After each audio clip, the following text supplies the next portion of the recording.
Okay. Hello. Hello. Hello. So, it's been a while. It's been a while since I've done an audio or video where I am the subject or the object of discussion, the subject of view. Um, I'd like to just bring us up to speed, bring me and up to speed with you about what's going on over here. So the first thing for today that I want to talk about, I guess the topic for today is how to believe in nothing.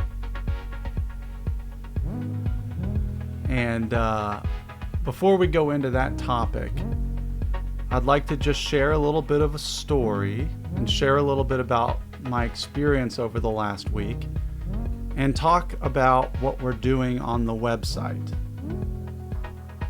So for the last week or two, I've been sharing different excerpts from different books, mostly one book, but there's also another book I've been looking at. And I've been transcribing these things and sharing them through the website. And at times I'll also add annotations or extra thoughts that occur in relation to what's being written. And these are things that I think would be helpful for somebody that's interested in understanding the nature of our human experience. What goes on between the ears and behind the eyes and in the heart. What is it that creates or dissolves the emotional or mental states that we can find ourselves residing in? What is it that creates our experience? Am I the master of my own destiny? Where is my ability to choose the type of experience that I'm having? And then if I'm interested in a deeper state of being, or if I'm interested in well-being or health, how does one realize that for themselves? These are the questions that I've been with me for a long time and continue to stay with me. So what I've been doing is it came to me, that I could share some of the stuff that's been helpful to you or to anyone else. So that's what's been happening on the website. And this is another piece of that. Sometimes I guess there'll be videos as well, like this one. But yeah, so that's the website update. And then I want to share a little bit about what's happened over here for the last week or to me. And I guess I'd like to preface this by saying, when I say me, this is going to get wooey a little bit. But when I say me, what I really mean is the body mind, the character, the brain with all the neurotypical tendencies and subconscious thought patterns and mechanical ways of living and being and believing and operating in the world. It shows up as this person who's speaking to you.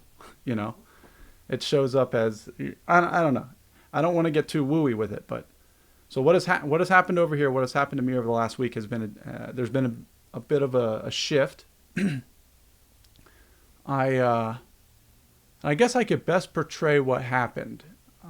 By the way, the topic for today is how to believe in nothing. How to believe in nothing. Okay.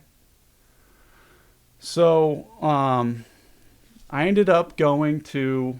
This is before I fell into a state. I'd like to call it a state of growth, because it was extremely uncomfortable for about 2 to 3 days. 2 days, I would say. 2 days of a pretty regular discomfort. What had preceded that is what I'd like to share. So up until that point, I'd been doing my thing, sharing on the website, writing, transcribing, working, helping around the house, just doing life stuff. And I dropped all of the stuff. I dropped all my meditation practices. I dropped all my prayer and contemplative type exercises. And I just let myself be and do whatever felt natural.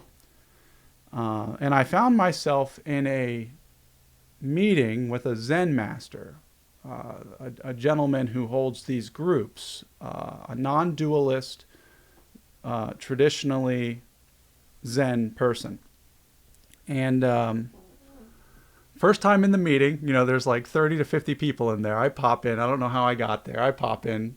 And I've been listening to him. I've heard him on YouTube and stuff. And I've been listening to his tapes. I know who he is.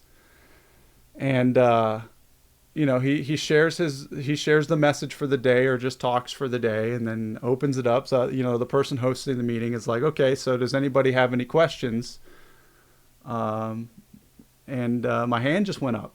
And I was like, yeah, I got a question. I want to know, we were referencing something from the literature from Alcoholics Anonymous, the book Alcoholics Anonymous. And there's a whole section of the book that he had shared about step 11 meditative practices. And then specifically pages 86 through 88 in this book, which up until that point, I pretty much read religiously every morning. Religiously in the sense that it occurs. I don't consciously do it anymore. It just occurs. But yeah, page 86 to 88, very good, very insightful, very helpful to anyone, I would say, to read those pages when it comes along orienting oneself in regards to the line of thought that we explore on the website. But so he was doing 86 to 88, and by that point I had not been doing 86 to 88. I dropped all that stuff. Everything just kind of left. And I asked him, there's a part of the book when it says, part of the passage where it says, on awakening, it says, let us think about the 24 hours ahead. We consider our plans for the day. Before we begin, we ask God to direct our thinking, especially asking that it be divorced from self-pity, dishonest, or self-seeking motives. And that was the question that I had. I mean, he's a Zen guy, right? My question was, how do you implement this idea of God into your life, into your practice? And I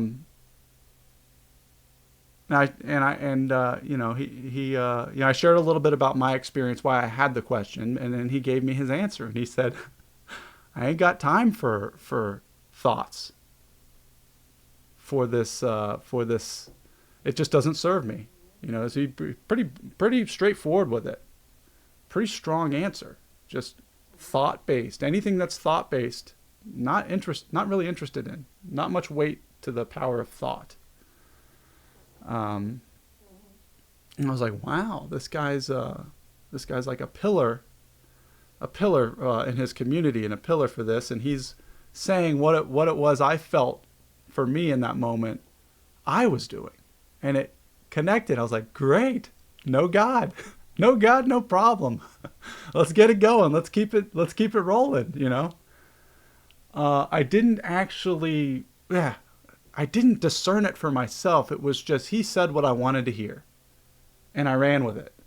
And I ran into a wall. The wall came maybe like a day and a half, 2 days after. It's just, I don't know what happened.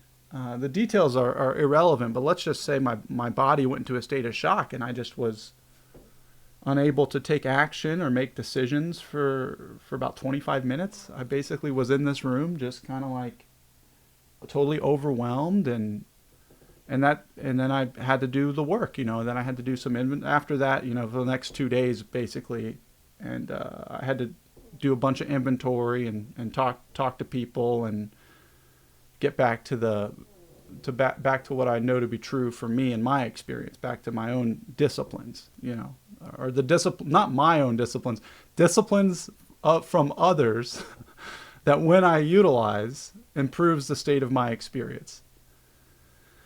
And so that's what happened, and that's what leads me to today's topic, which is how to believe in nothing.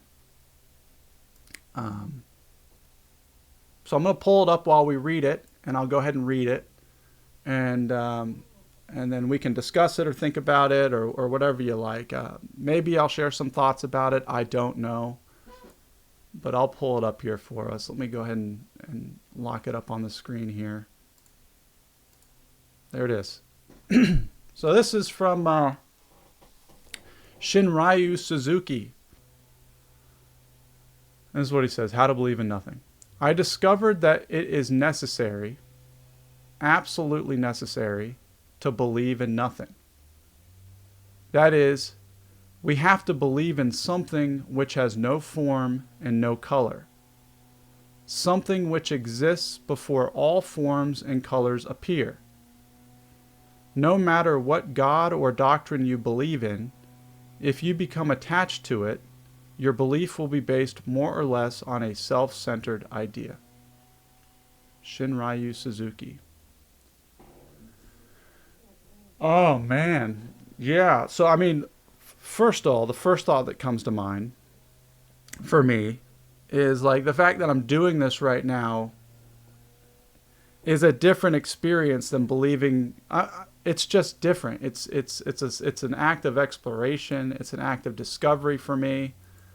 This isn't me knowing anything. When I was in the Zen group and then the dude said what I wanted to hear, what I knew to be true to me, it was just like, great, I'm good. Nothing to know anymore. Let's just keep being me and doing me. There was an answer. It was an answer. I'd given myself an answer to continue living the way that I wanted to live. This is not an answer. This is saying it's necessary, absolutely necessary, to believe in nothing. That is, we have to believe in something which has no form and no color. Something which exists before all forms and colors appear. Unknowable. Can't know it. And the best part about how to believe in nothing is you don't actually have to believe it. You don't have to believe in nothing. You can see it.